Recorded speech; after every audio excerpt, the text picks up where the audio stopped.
Market to Market is everywhere you are. Subscribe to Market on YouTube, find us on the PBS video app to stream on demand, and add our 3 podcasts on your favorite podcasting app.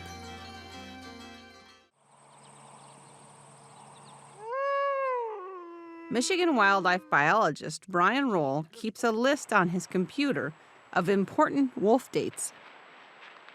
We actually, throughout the early 1900s, killed every wolf you see. They were a bounty animal.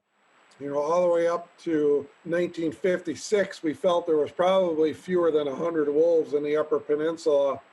And just 4 years later, the whole bounty was actually removed from the state of Michigan. By the end of the 1960s, gray wolves had all but disappeared from the region, with one small pocket remaining in northeast Minnesota's Iron Range. In 1966, wolves were listed under the precursor to the Endangered Species Act.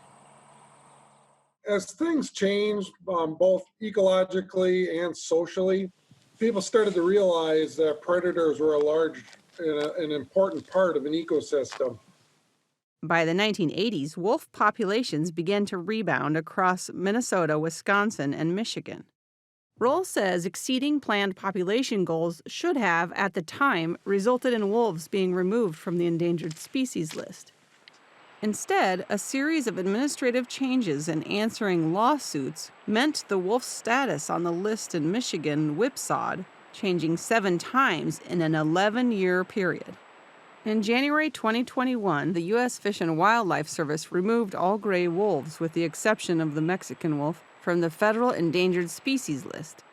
But both the Biden administration and several environmental groups are now attempting to have the decision reversed. So it's been this yo-yo movement that I don't think has helped wolves. All it does is build this animosity that we can't do anything. We can't protect our own livestock. We can't protect our pets. Roll says when those lawsuits succeed, the rare wolf found hunting lambs or calves can only be dealt with through non-lethal means. Nearly all of those measures eventually stop being effective. If we could empower the farmer to do some of that work, it grants wolves, some approval rating that I can deal with that. But when they're this hands off, that even though they're killing cattle, I'm not allowed to kill that wolf, that creates the animosity. And what they do is they tell their neighbor tells their buddy, and then it just snowballs.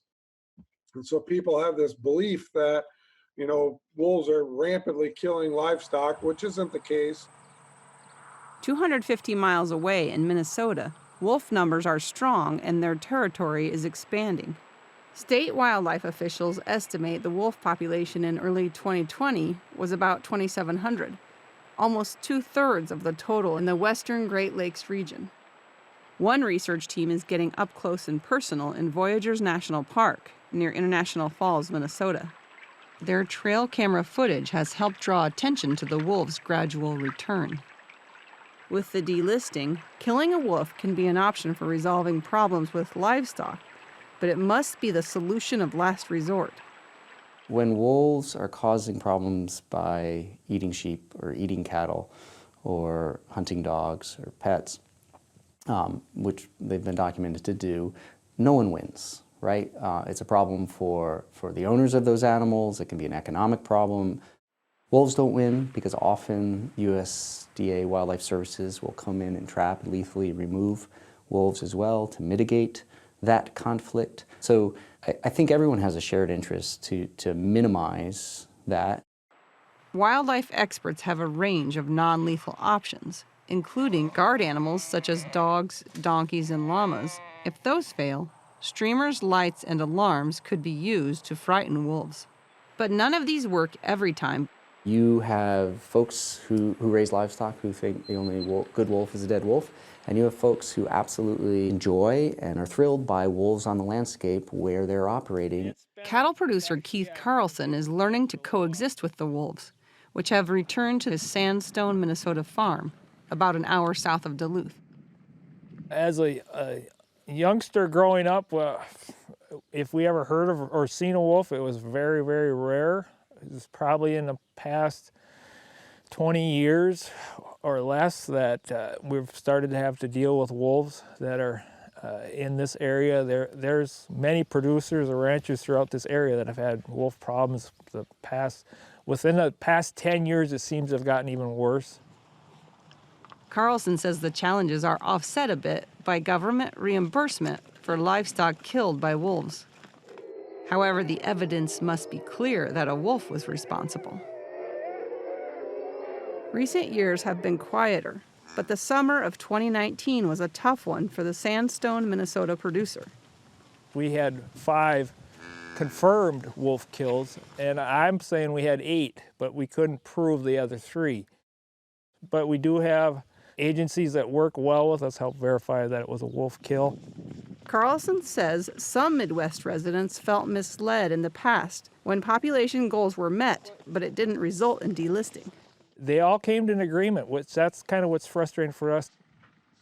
Roll says the January delisting should ease that concern, but he believes the legal battles are far from over. To me, it opens up attacking the whole Endangered Species Act. And I certainly don't want to see major changes made to the Endangered Species Act because of one species. When you look at wolves in Minnesota, Wisconsin, and Michigan, it should be a celebration of the Endangered Species Act, not used as a tool to keep them perpetually on the list. For Market to Market, I'm Colleen Bradford Krantz.